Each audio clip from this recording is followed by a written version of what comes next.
Hello guys, Indian economy chapter 4 monetary policy. आज हम monetary policy पढ़ेंगे। इसके बारे में डिटेल में पढ़ेंगे चैप्टर 4 इंडियन इकोनॉमी का। इमेजिन करो मार्केट में सब चीज़ें महंगी होती जा रही है, इन्फ्लेशन कंट्रोल से बाहर जा रहा है, तब सडनली बैंक्स लोन महंगा कर देते हैं। Home loan, car loan, business loan सब एक्सपेंसिव, सब चीज़ें जो है एक्सपेंसिव होती हैं। पर क्वेश्चन ये है, बैंक्स ऐसा क्यों करते हैं और उन्हें कंट्रोल कौन करता है? आंसर है मॉनेटरी पॉलिसी। आज हम डिटेल में समझेंगे मॉनेटरी पॉलिसी क्या होती है, कौन कंट्रोल करता है, इसके बारे में आज हम डिटेल में जानेंगे। तो ये क्यों होता है आज हम जानेंगे। रेपो रेट क्या होता है, CRR, SLR क्या होता है, इन्फ्लेशन और इकोनॉमी पर इसका इफेक्ट। और बिलीव करो ये topic SSC, UPSC, banking exam सबके लिए सुपर इम्पोर्टेंट है। मॉनेटरी पॉलिसी ये सुपर इम्पोर्टेंट है चारों के लिए। What is monetary policy? सबसे पहले सिंपल डेफिनेशन समझो। मॉनेटरी पॉलिसी का मतलब है इकोनॉमी में मनी सप्लाई और इंटरेस्ट रेट्स को कंट्रोल करना। और इंडिया में ये काम करता है रिजर्व बैंक ऑफ इंडिया। इसको कंट्रोल करता है हमारा रिजर्व बैंक और इंडिया, RBI। मतलब सिंपल वर्ड्स में RBI इकोनॉमी का रिमोट कंट्रोल है। अगर इकोनॉमी फास्ट भाग रही है, RBI ब्रेक लगाता है। अगर इकोनॉमी स्लो हो RBI स्पीड बढ़ाता है। मतलब RBI के हाथ में ही होता है इसकी स्पीड में रखना है या स्लो रखना है। Main objective of monetary policy, first inflation control, price का स्टेबल रखना। मतलब कि प्राइस को एकदम स्टेबल रखना, कोई ज़्यादा नहीं होने देना, ना ही कम होने देना। मेन पॉइंट ये होता है, पहला पॉइंट है जो। सेकंड है इकोनॉमिक ग्रोथ, बिजनेस और इन्वेस्टमेंट को सपोर्ट करना। मतलब कि बिजनेस में पार्टनर्स को सपोर्ट करना कि वो अपनी ग्रो कर सकें, इन्वेस्टमेंट में भी कि ग्रो कर पाए ताकि देश के भला हो। Third employment increase, jobs create करना, मतलब कि जॉब्स देना ताकि इकोनॉमी हमारे देश की बढ़े। फोर्थ है फाइनेंशियल स्टेबिलिटी, बैंकिंग सिस्टम को स्टेबल रखना। बैंकिंग सिस्टम को स्टेबल रखेंगे तभी तो सब कुछ सही चल पाएगा। मनी सप्लाई, अब एक इम्पोर्टेंट कॉन्सेप्ट, मनी सप्लाई मतलब इकोनॉमी में टोटल पैसे कितने सर्कुलेट हो रहा है। अगर मार्केट में बहुत ज़्यादा पैसा आ जाए तो डिमांड बढ़ जाती है। मार्केट में पैसा ज़्यादा आया तो डिमांड बढ़ेगी ना। ऐसे ही होता है कि मनी सप्लाई जो होती है, और इन्फ्लेशन इंक्रीज हो जाता है। और अगर मार्केट में पैसा बहुत कम हो तो बिजनेस स्लो हो जाता है। इसलिए RBI बैलेंस मेंटेन करता है। अगर मार्केट में पैसा नहीं है तो फिर सब कुछ स्लो चलने लग जाता है। कोरोना के टाइम पे जैसे सब कुछ धीरे चलने लग गया। तो रेपो रेट, अब आता है सबसे famous term repo rate. Simple language में रेपो रेट वो इंटरेस्ट रेट जिस पर RBI बैंक्स को लोन देता है। ये मेन सिंपल लैंग्वेज में है जिस पे इंटरेस्ट पे लोन देता है बैंक सबको।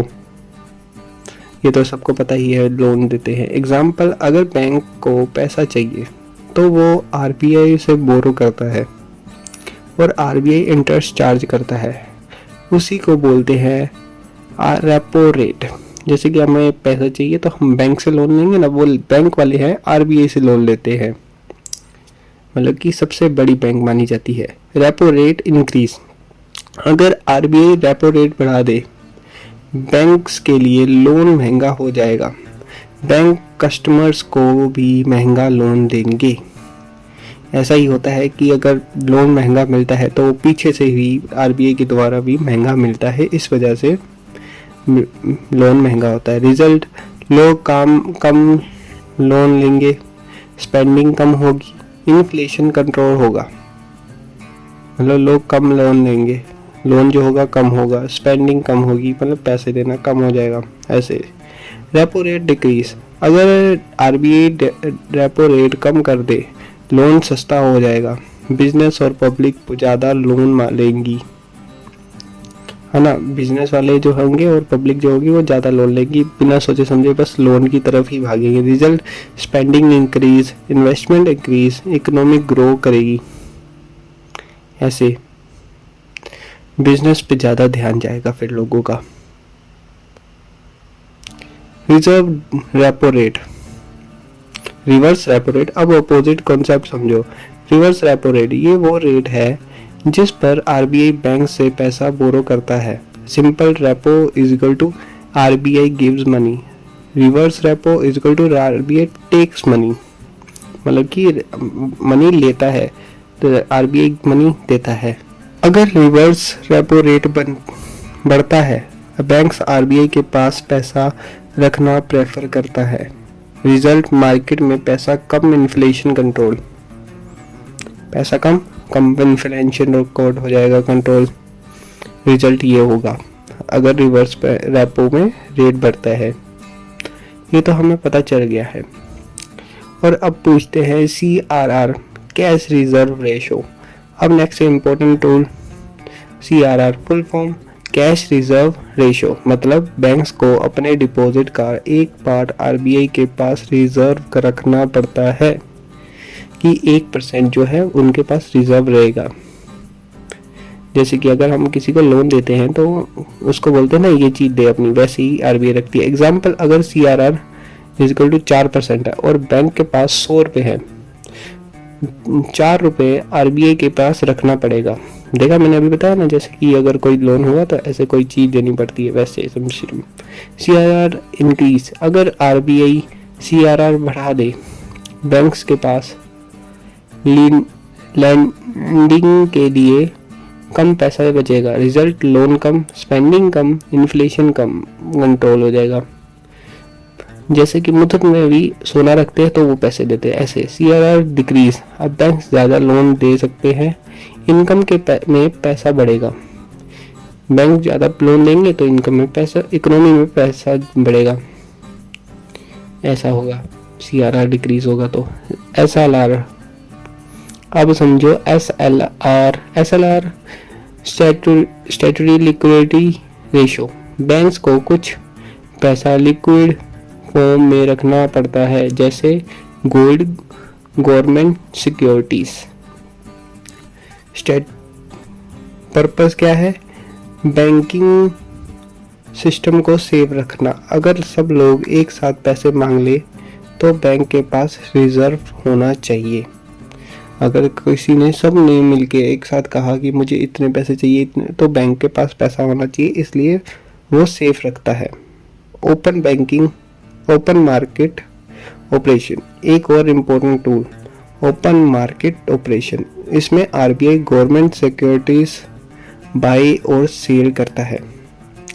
मतलब कि गवर्नमेंट सिक्योरिटीज है जो बाई भी करे, खरीदेगा भी और सेलेगा भी, ऐसे करता है आरबीआई सिस्टम। यहाँ पे आरबीआई सिक्योरिटीज सेल करेगा, मार्केट में से पैसा निकल जाएगा, इन्फ्लेशन कंट्रोल होगा। आरबीआई सिक्योरिटीज बाय करेगा, मार्केट में पैसा आएगा, ग्रोथ इंक्रीज होगी। सेल करेगा तो फिर निकाला जाएगा, बाय करेगा तो इंक्रीज होगा, बढ़ेगा। Tight versus easy monetary policy, tight versus easy monetary policy. अब हम दो इम्पोर्टेंट टाइप्स पढ़ेंगे। First, tight monetary policy use होती है इन्फ्लेशन कंट्रोल के लिए। Method, repo rate increase, CRR increase. Market में पैसा कम, इससे मार्केट में पैसा जो होगा कम होगा टाइट मॉनेटरी पॉलिसी में। ठीक है, अब हम जो है सेकंड पढ़ते हैं, easy money monetary policy use होती है इकोनॉमिक ग्रोथ के लिए। Method, repo rate decrease, loan cheap, spending और इन्वेस्टमेंट इंक्रीज। इसमें हो जाएगा मेथड जो होंगे, रेपो रेट डिक्रीज होगा, लोन चीप हो जाएगा, मतलब लोन सस्ता होगा तो पैसे ज़्यादा नहीं मिलेंगे, इन्वेस्टमेंट इंक्रीज हो जाएगी। Real life example, corona time याद है, इकोनॉमी स्लो हो गई थी, आरबीआई ने रेपो रेट कम किया ताकि लोन सस्ता हो, इसलिए इकोनॉमी में कोई ज़्यादा हेर फेर नहीं हुई थी तब के टाइम पे, कोरोना के टाइम पे।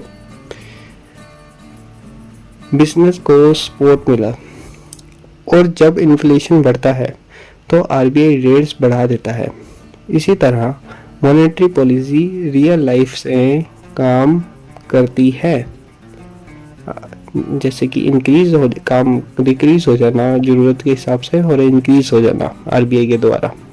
कंक्लूजन जो आज का हमने जो पढ़ा है, तो आज हमने डिटेल में समझा मॉनेटरी पॉलिसी क्या है, repo rate, reverse repo rate, ये पॉइंट पढ़े अभी हमने।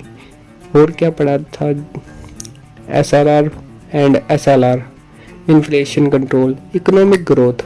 अगर ये चैप्टर क्लियर है तो बैंकिंग और इकोनॉमिक का मेजर कॉन्सेप्ट क्लियर हो गया है आपको 100%।